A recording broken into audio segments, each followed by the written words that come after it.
CM योगी ने team 9 के साथ अहम बैठक की है। बैठक में कई मुद्दों को लेकर चर्चा की गई है, तो काफी मुद्दों को लेकर टीम 9 की बैठक में चर्चा की गई है।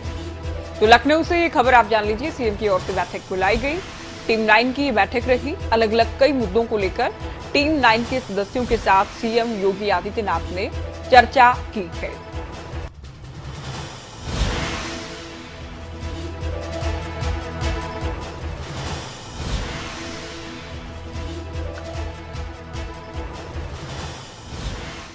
चलिए अब एक बड़ी खबर आपको बता दें, लखनऊ वासियों को सीएम योगी आदित्यनाथ की सौगात। कई योजनाओं का शिलान्यास सीएम की ओर से किया गया है। तो कई योजनाओं का शिलान्यास और कई योजनाओं का उद्घाटन सीएम की ओर से किया गया है। तो राजधानी लखनऊ के निवासियों के लिए सीएम की ये सौगात। कई योजनाओं का शिलान्यास किया गया है और कुछ योजनाओं का उद्घाटन भी मुख्यमंत्री योगी की ओर से किया गया।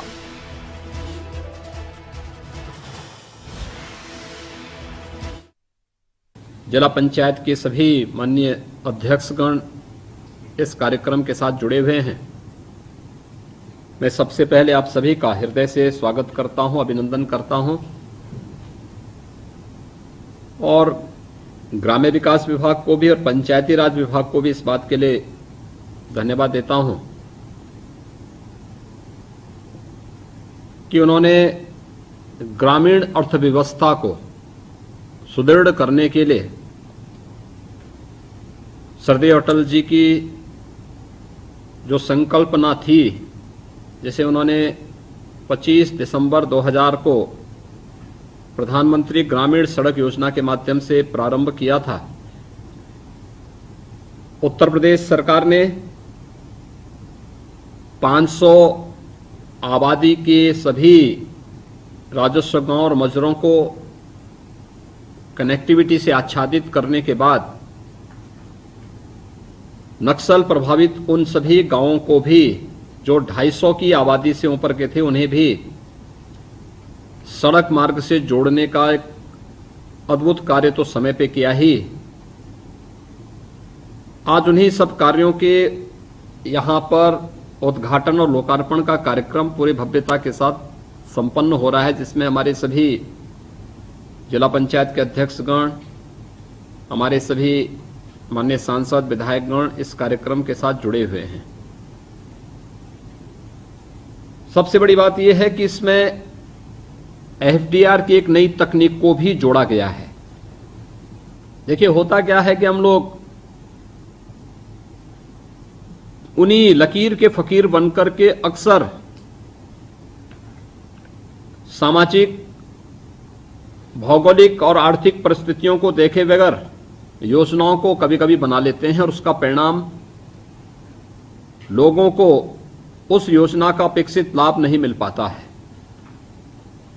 अगर हम उस क्षेत्र की परिस्थिति को ध्यान में रख करके, क्योंकि कहीं ऐसी भी जगह होगी जहां खारा पानी होगा, कहीं ऐसी भी जगह होगी जहां पर जमीन पे खारापन होगा, या बहुत सारी जगह ऐसी भी होती हैं जहां पर जमीन में नमी हमेशा बनी रहती है। लो लैंड की जो भूमि होगी वहां पर, या और भी अन्य परिस्थितियां हो सकती हैं, दलदली भूमि हो सकती है। कहां पर कौन सी तकनीक का उपयोग करके हम लोग अच्छी और टिकाऊ सड़कों को दे सकें, जब उन चीजों को लेने की एक तमन्ना हमारे मन में हो और दृढ़ इच्छा शक्ति हो, तो उसका लाभ आम जनमानस को प्राप्त होता है। और मैं धन्यवाद दूंगा ग्राम्य विकास और पंचायती राज विभाग को कि उन्होंने एफडीआर की इस पद्धति को न केवल तमाम अन्य अवरोधों के बावजूद स्वीकार किया, बल्कि उसको पायलट प्रोजेक्ट के रूप में जौनपुर और आजमगढ़ जनपदों में लागू करते हुए उसको प्रभावी ढंग से आगे बढ़ाने का कार्य कर रहे हैं। यह नई तकनीक दुनिया के तमाम प्रतिष्ठित देशों ने, विकसित देशों ने अपने अपनाई है और उत्तर प्रदेश के अंदर इसको लागू करने की एक कवायद कई दिनों से, कई वर्षों से चल रही थी और अंततः ग्राम्य विकास और पंचायती राज विभाग ने साहस दिखाया है। और आज इससे जुड़ी हुई सड़कों के बारे में भी आज हम यहां पर अभी संवाद बनाए हैं। मुझे प्रसन्नता है कि इस योजना के साथ हम जुड़े हैं। साथ साथ पीएमजीएसवाई की सड़कें, प्रधानमंत्री ग्रामीण सड़क योजना से जुड़ी हुई सड़कों के कार्य को भी तेजी के साथ आगे बढ़ाने का कार्य। हम सब जानते हैं कि सड़क केवल आवागमन के माध्यम ही नहीं, बल्कि एक ग्रामीण अर्थव्यवस्था को सुदृढ़ करने के एक सशक्त माध्यम भी है। दुनिया के अंदर जो भी देश विकसित हैं, जिन्होंने विकास के क्षेत्र में दुनिया के सामने नए प्रतिमान स्थापित किए हैं, उसके पीछे उनका इंफ्रास्ट्रक्चर जितना विकसित है, वे देश आर्थिक रूप से उतने ही समृद्ध हैं।